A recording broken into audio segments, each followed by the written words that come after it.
I don't know why I'm getting so uptight about this topic. It's really just a fact. But I understand why some people might not feel that way. What's going on, y'all? It's Chris here with Coach Chris Sports, coming at you with my first somewhat controversial video, but I'm excited about it. Today we're going to be talking about how the sport of football, in my opinion, has become soft in a lot of ways. Things like the new roughing the passer, these defensive receiver rules, like they've really taken back from some of the most exciting plays in the game of football.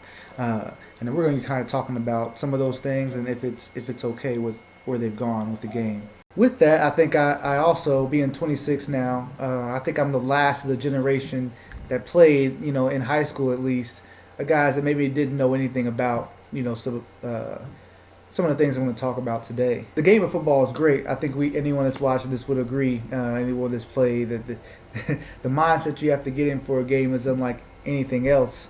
But with that, it's also the most demanding sport of all the others.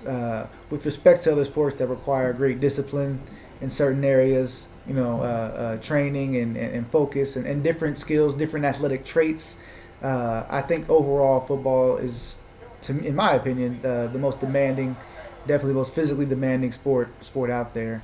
Some of the drills that we've seen be banned over the years, these were commonplace growing up, and what's so, you know, the counterbalance to this all is that this was what part of the game was about. You cannot remove the physicality from football. It's impossible.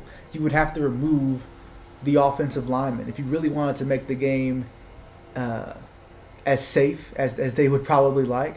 You would have to remove the line of scrimmage. There would have to be no run game as we know it. As soon as you have those linemen collide, you have engaged in activity that is never going to be safe for anyone. When those big boys get to move at each other, trust me, I've been there. I mean, even just having your foot stepped on is enough to to have you feel the kind of way. So it's not pleasant. It's not a pleasant sport to get through. And I just feel like we're in a time now where everyone kind of knows the reality of the physicality and what it does to you.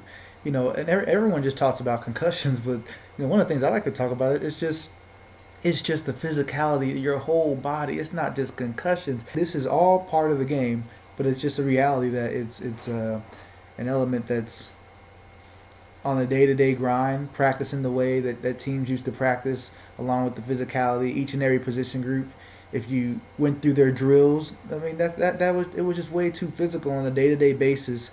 From the time someone is, you know, 5, 6 years old until they're 18. That much physicality every season. I mean, you know, it was a bit much. That's why you see a lot of youth, especially the youth, the 5 through 10 demographic. That's where the numbers have dropped the most. And I think most people understand that. If they don't, maybe they don't agree, but I think most understand. Whatever you want to do with that, I think I'm not saying trying to make in this video make some big referendum that football is dying like that. I mean, there are numbers that say that. I think there's reason to be concerned, but that's not necessarily the point of this video. The point of this video is to talk about how the physicality has been taken away, and I think for a lot of people like myself that have been watching the game over the years, it's disappointing. As much as I understand it, it's still disappointing. There's nothing like seeing these plays take place, while you're watching the game. Again, the mindset you get in watching and going through a football game, you're ready for these hits. These hits are what get you fired up about what your team is doing out there. They bring a presence to the field. They they wake somebody up. It's just like any other momentum play in another sport. The dunk, the 3-point play in basketball. These are plays that really change momentum. The big hit in football has always been a momentum changing play. Whether it's done against a wide receiver, a running back coming up the middle and just getting popped by a linebacker. The other way as well. If you're a running back and you lower your shoulder into somebody and you keep running and he's still down, I mean that is a high play that you can't replicate that any other way. We see this in other sports as well. That's why the knockout in boxing. It's when you can physically impose yourself upon the opponent. There's nothing like that. Posterizing somebody. I mean, this is well known. I mean, it's something that you would not want to take away from a sport. So in that respect, it is unfortunate, but it is, in my opinion, it is necessary. All right, guys, I'm back here. I kind of wanted to add the news that Andrew Luck retired as some perspective on this overall conversation, and then just kind of conclude my thoughts. I mentioned on my Instagram that Andrew Luck's one of my favorite football players. Outside of my Patrick Mahomes and Chiefs fandom, Andrew Luck's probably my next guy, the coach of my team that I would like to see do well. So this news kind of took me off guard, but now that I've been able to think about it, I completely understand it, especially knowing, Andrew Luck as a person a little bit more than some others do. He's a real quirky guy. What he has, his dad played in the NFL. This is a guy, like I've been mentioning, a guy that has options. For him, I'm sure, when you considered all the punishment that he's received as a quarterback, he's taken a lot of hits, and he plays the game tough. Andrew Luck is a football player. So this was a tough decision for him, but I could see where with all the injuries he's had and just, his own expectations on how he wants to play, how it probably was just a bit much for him. I know he's going to find happiness through this. I don't think he will return. I think this was a real decision for him.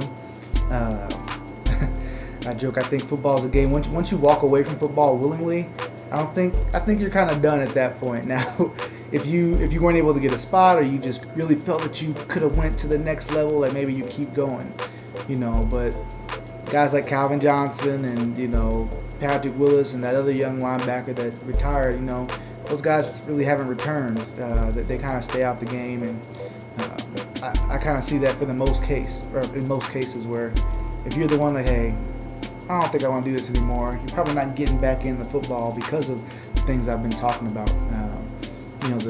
The day-to-day, year-to-year grind. Sundays or whenever game day is, that is such a unique experience. Everyone loves that, but around that, the demand of football is something that I understand people that may want to step away at some time. Now, that's obviously a little separate conversation. What we talked about in this video is how the game is kind of softened up. We're not getting the hits and the exciting plays that we all grew up loving, and even the times that we've all played, your teams, you look for these moments. This is what makes the game fun, and how it's unfortunate that the game has moved in the direction that it has, but it is necessary to keep the game going as far as it and making the money that it wants to make. Now, football is never going anywhere, like I said, the highest of levels, but these changes are going to make sure that we can keep the youth participation up. The youth leagues that are around now are much different than they were back when I played, and that's all good stuff. But anyway, the game's getting soft, but they had to do it, keep the game growing. I think I agree with it. It's just unfortunate, but I'm gonna leave it at that, you guys. Thank you for watching Coach Chris Sports, kind of my first video like this on this channel. Look for more like it. I'll be covering Houston Rockets, Richmond Spiders, and Kansas City Chiefs game by game. I will have a video out again about every single game about those teams. So if you're fans of those teams, follow, and we'll have a lot more videos like this, just discussing certain topics or just whatever's going on in the sports world. So, all right.